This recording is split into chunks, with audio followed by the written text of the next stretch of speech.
कहते हैं कि जो इंसान दूसरों के लिए गड्ढे बनाता है वह खुद उसी गड्ढे में गिरता है, और आज चीन के साथ भी कुछ ऐसा ही हो रहा है। चीन के जिस आविष्कार से आज पूरी दुनिया परेशान है, आज वही चीन के लिए भस्मासुर बन चुका है।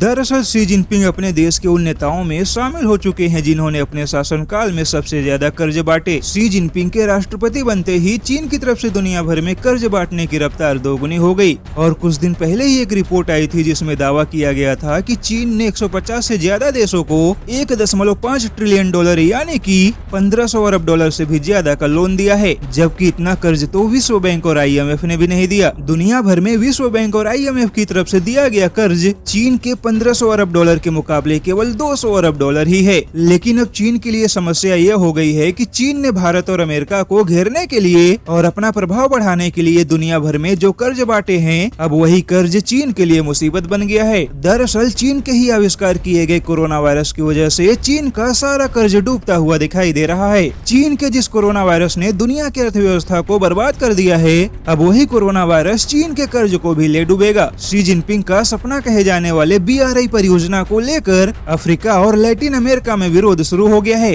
हाल ही में पापुआ न्यू गिनी ने चीन का कर्ज लौटाने से मना कर दिया था, और अब ऐसे ही अफ्रीका और लैटिन अमेरिकी देशों में भी आवाज उठने लगी है। अफ्रीकी देशों का कहना है कि चीन के BRI से हमें कुछ फायदा नहीं हुआ, तो फिर हम चीन को कर्ज और ब्याज क्यों दे। बता दे कि पापुआ न्यू गिनी ने भी कुछ दिन पहले चीन के कर्ज को लेकर चीन को ऐसा ही जवाब दिया था, और अब अफ्रीकी मीडिया में खबरें आने लगी हैं कि चीन के BRI के लिए दिया गया कर्ज अफ्रीका के गरीब देशों के लिए बोझ बनता जा रहा है। ऐसे में इस बात की पूरी संभावना है कि अफ्रीका और लैटिन अमेरिका के कई सारे देश पापुआ न्यू गिनी की तरह चीन का कर्ज वापस लौटाने से इनकार कर सकते हैं, क्योंकि चीन के कोरोना वायरस ने इन देशों की अर्थव्यवस्था को बहुत गहरी चोट पहुंचाई है, और अब यह सारे देश चीन का कर्ज लौटाने के मूड में नहीं है। ऐसे में अपने ही कर्ज को लेकर आज चीन बहुत बुरी तरह फंस चुका है।